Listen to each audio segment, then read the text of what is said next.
जादुई चक्की। इंदौर के पुराने मोहल्ले में, जहां हवा में सदियों पुरानी कहानियों की खुशबू घुली थी, एक छोटी सी चक्की थी। इस चक्की के मालिक थे फैजान, एक शांत स्वभाव के मुस्कुराते हुए इंसान। उनकी चक्की सिर्फ अनाज या मसाले नहीं पीसती थी, बल्कि उसमें एक अनोखा जादू था। वो हर चीज में स्वाद और विश्वास भर देती थी। फैजान की चक्की पर लोग दूर दूर से आते थे। कोई अपनी खेतों की ताजी मिर्ची लाता, तो कोई सुनहरी हल्दी की गांठें। किसी को अपनी रसोई के लिए खुशबूदार धनिया पिसवाना होता, तो कोई अपने पूरे परिवार के लिए गेहूं का आटा। फैजान हर चीज को बड़े ध्यान से और सफाई से पीसते थे। उनकी चक्की से निकला आटा इतना मुलायम होता था कि रोटियां अपने आप फूल जाती थीं, और उनके पीसे मसाले इतने ताजे कि खाने का स्वाद दोगुना हो जाता था।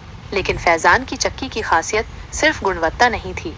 फैजान हर ग्राहक से बातचीत करते, उनके हाल चाल पूछते। अगर कोई उदास आता, तो फैजान अपनी बातों से उनका मन हल्का कर देते। अगर किसी को खाने की कोई नई रेसिपी पूछनी होती, तो फैजान उन्हें झट से बता देते। उनकी चक्की एक मिलनसार जगह थी, जहां लोग सिर्फ अपना अनाज पिसवाने नहीं आते थे, बल्कि कुछ पल सुकून के बिताने भी आते थे।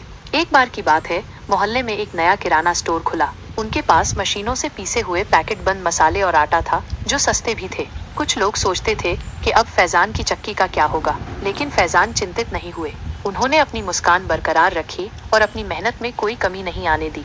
कुछ हफ्तों बाद लोगों ने महसूस किया कि पैकेट बंद मसालों और आटे में वो स्वाद और ताजगी नहीं थी, जो फैजान के हाथ के पीसे हुए उत्पादों में थी। रोटियां उतनी नरम नहीं बन रही थी, और सब्जियों में वो महक नहीं आ रही थी। धीरे धीरे लोग फिर से फैजान की चक्की की ओर लौटने लगे। एक बूढ़ी अम्मा ने कहा, फैजान, तुम्हारी चक्की में कुछ तो बात है। ये सिर्फ अनाज नहीं पीसती, ये तो घर का स्वाद और रिश्तों की गर्माहट भी पीस देती है।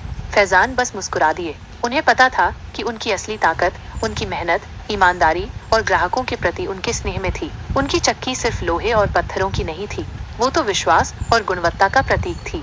और इसी विश्वास के दम पर फैजान की चक्की आज भी इंदौर के उस पुराने मोहल्ले में खड़ी है, हर सुबह अपनी जादुई खुशबू फैलाते हुए।